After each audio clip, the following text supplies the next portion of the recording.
இன்றைய சமுதாயம் ஒரு சூறாவளி, தமிழ்நாட்டில் சூறாவளி பயணமாக ஒரு திரைப்படத்தின் மூலமாக ஆட்சியை செய்து கொண்டிருக்கின்றார்கள்.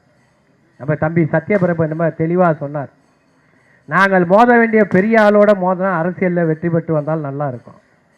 ஆனால் சாதாரணமாக 18 வயசு கீழே இல்லை அரசியல் தெரியாதவங்கெல்லாம் இன்ஸ்டாகிராமை போட்டு சினிமா உலகத்தை கொண்டு வந்து தாத்தா பாட்டி அப்பனெல்லாம் ஓட்டு போட வச்சு நாட்டை குட்டிச்சோராக்கி போட்ட ஒரு ஆட்சி இன்னைக்கு ஒரு மாத காலத்தில் நேற்று மட்டும் பார்த்துங்க 24 மணி நேரத்தில் சென்னை புறநகரத்தில் சென்னை வட்டாரத்தில் 12 பாலியல் கொலை தொல்லைகள் நடைபெற்றிருக்கிறது. நான் சொல்லலை, எல்லா தொலைக்காட்சியும் வருது. ஒரு மாத காலத்தினுடைய நிகழ்ச்சி. ஆனால் முதலமைச்சர் மௌனமாகவே இருக்கார். அதுக்கு என்ன காரணமே தெரியல. இன்றைக்கி எல்லா தேர்தலில் பார்த்திங்கன்னா கடந்த ஒரு 20 நாளைக்கு முன்னாடி 41 சட்டப்பேரவை உறுப்பினர்கள் தாவேகாவை சேர்ந்தவர்கள் அவர்கள் எல்லாம் அஃபிடாவிட்டிலே தான் என்னென்ன குற்றங்கள் செய்கிறார் என்று பதிவு இல்லாமல் தேர்தல் கமிஷனிலே தவறானதை தெரிவித்து தேர்தலில் வெற்றி பெற்றவர்கள் 41 அக்யூஸ்ட் இருக்காங்க சட்டப்பேரவை உறுப்பினர். நான் கூட ஒரு முக்கியமான இடத்துல சொன்னேன், இதெல்லாம் வழக்கு போடணும். நீதிமன்றத்தில் வழக்கு தொடர்ந்து 41 பேர் தேர்தல் ஆணையத்தை மறைத்து தேர்தலை மக்களை ஏமாற்றி வெற்றி பெற்றிருக்கார் என்று சொன்னால் அதை டிஸ்குவாலிஃபைட் பண்ணுவதற்கு என்ன உண்டோ அதுக்கு ஒரு வழக்கே போடணும்னு சொல்லி.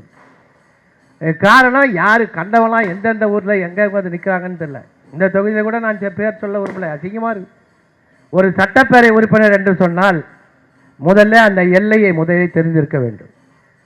அந்த எல்லை எந்த எல்லையிலேருந்து எந்த எல்லை வரைக்கும் இருக்குது, எத்தனை தெருக்கள் இருக்கிறது, எத்தனை பகுதிகளில் எந்த மக்கள் வகுப்பை சார்ந்தவர்கள் எவ்வளோ பேர் வாழ்கின்றார்கள், எந்த திட்டத்தின் கீழ் நிதியில் பணியாற்றி கொண்டிருக்கிறது கடந்த காலத்தில், அதெல்லாம் தெரிஞ்சவங்க எம்எல்ஏ ஆக்கலாம்.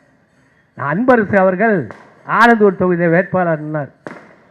நான் கூட ரொம்ப சாதாரணமாக நினச்சேன், எனக்கெல்லாம் கிடைக்கிறத பற்றி நான் கவலைப்படல. ஆனால் 1500 கோடிக்கு ஆலந்தூர் தொகுதியிலே அபிவிருத்தி திட்டத்தை தளபதி அவர்களுடைய ஆட்சி காலத்தில் கொண்டு வந்து மிகப்பெரிய சாதனை படைத்தார். அவருக்கு ஓட்டு போடாமல் எனக்கு ஒன்றுமே புரியல. நாட்டில் என்ன நடக்குது? ஒருத்தர் டெல்லியிலேருந்து ஃபோன் பண்ணுறாரு, ஒருத்தர் மகாராஷ்டிரிலேருந்து ஒரு ஃபோனு.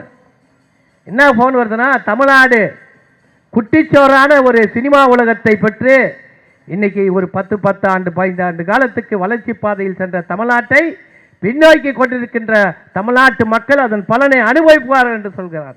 காரணம் என்று சொன்னால் தொழில்துறையிலே முதலிடம், கல்வியிலே 3வது இடம், ஆக பொருளாதார வளர்ச்சியிலே முதலிடம். இப்படி நாம் பல இடங்களில் முன்னேற்றத்தை கொண்டு வந்தோம். இன்றைக்கி பேசுகிறாங்க ஏசி பஸ் விட போகிறேன், மின்சார பஸ் விட போகிறேன், எல்லாம் நாங்கள் விட்டாச்சு. நம்முடைய முதலமைச்சராக இருந்த அண்ணன் தளபதி அவர்கள் இதெல்லாம் விட்டு பார்த்துட்டார். இன்னைக்கு ஒன்றே ஒரு விஷயம் மட்டும் நல்லா கேட்குறேன். 2 நாட்களுக்கு முன்பே தினமலர் பத்திரிகையில் ஒரு செய்தி. அந்த தினமலர் பத்திரிகையில் செய்தி என்ன ஒன்று சொன்னால், நிதி ஆயோக் கூட்டத்துக்கு டெல்லிக்கு சென்றார் முதலமைச்சர். நான் முதலமைச்சர் சொல்றதுக்கே கஷ்டமா இருக்கு. சினிமா படத்தில் பார்த்தீங்கன்னா நடிகர் திலகம் சிவாஜி கணேசன் அவர்கள் நடிக்கும் இந்த படம்னு வரும், எம்ஜி ராமச்சந்திரன் நடிக்கும் படம்னு வரும், ஜெமினி கணேசன் நடிக்கும் படம்னு வரும், அவங்க பேர் தான் வரும். இவர் வந்து நடிகர், இவர் படம் ஏதாவது வருதுன்னா இவர் பேர் சி விஜய், நடிகர் சி விஜய்னு வரும். ஆனால் அவருக்கு அறிவு எங்கேருந்து வந்துருக்கு பார். சினிமா உலகத்தில் எல்லாம் முடிச்சுட்டு தேர்தல் வரும்போது மட்டும் ஜோசப் விஜய் அப்படின்றத பயன்படுத்துகிறார். கிறிஸ்தவர்களை வாக்குகளை பெறுவதற்காக இன்னைக்கு கூட வழக்கு போட்டிருக்காரு, இனிகோ இருந்தராஜ் வழக்கு போட்டிருக்காரு. ஒரு சமுதாயத்திலே 18 வயது கீழே உள்ள குழந்தைகளை வைத்து தேர்தல் பிரச்சாரத்தை கையாண்ட விதம், அதற்கு பிறகு ஆலயங்களிலே சென்று முட்டி போட்டு சென்று அந்த டவலோட கட்சி கொடியோடு போனது அதனுடைய தவறு சுட்டி காட்டியிருக்கிறார், வழக்கு போட்டிருக்கிறார்கள்.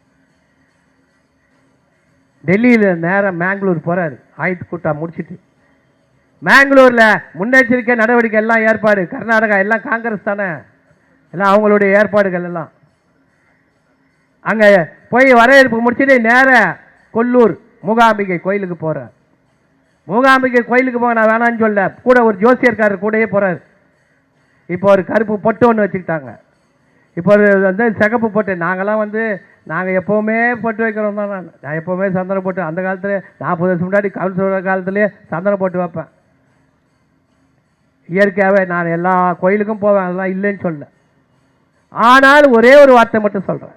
அந்த தினமலர் பத்திரிகையில் வருகிறது, டெல்லியில் நடந்த நிதி ஆயோக் கூட்டத்தில் ஜோசப் விஜய் அவர்கள் கலந்து கொண்டு தமிழ்நாட்டினுடைய வளர்ச்சி பணி 5 நிமிடம் பேசினார் என்று வந்தது செய்தி. ஓகே. அடுத்து கொல்லூர் மூகாம்பிகை போயிட்டு வந்தவுடனே விஜய் அவர்கள் கொல்லூர் மூகாம்பிகை போயிட்டு திரும்பினார் அப்படின்னு வருது. ஏன் கொல்லூர் மூகாம்பிகைக்கு ஜோசப் விஜய் சென்றார்னு போடனா தினமலர் பத்திரிகையில் போடல, ஆனால் விஜய் மட்டும் போட்டு விட்டுருக்காங்க. அப்போ எப்படி தெரியுது பாருங்க. பத்திரிகையாளர்களே தவறு செய்யக்கூடாது. செய்தித்தாள்களில் நீ ஜோசப் விஜய்னா ஜோசப் விஜய்னு போடுங்க. அது இந்து முஸ்லீம் கிறிஸ்தவர்களாக எதுவாக பௌத்த மதமாக இருந்தால் கூட சரி. ஆக திரித்து பேசி ஒரு ஜோசப் விஜய் தமிழ்நாட்டை ஏமாற்றி கொண்டிருக்கிறதை திரித்து காட்டுகின்ற செய்தியாளர்கள் இன்றைக்கு இருக்கக்கூடாது. ஆக இந்த கூட்டத்தின் வாயிலாக ஒன்றை மட்டும் சேர்த்து விட்டு நான் விடைபெறுகின்றேன்.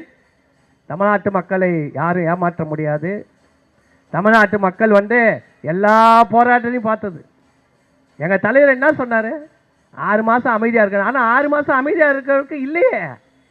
டெய்லி தினமும் செய்தித்தாளில் தொலைக்காட்சியை திறந்தாலே பல்வேறுபட்ட கொலை குற்றங்கள், கரண்ட் ஆஃப், பாலியல் தொல்லைகள் தொடர்ந்து நடைபெற்று கொண்டிருக்கின்றது.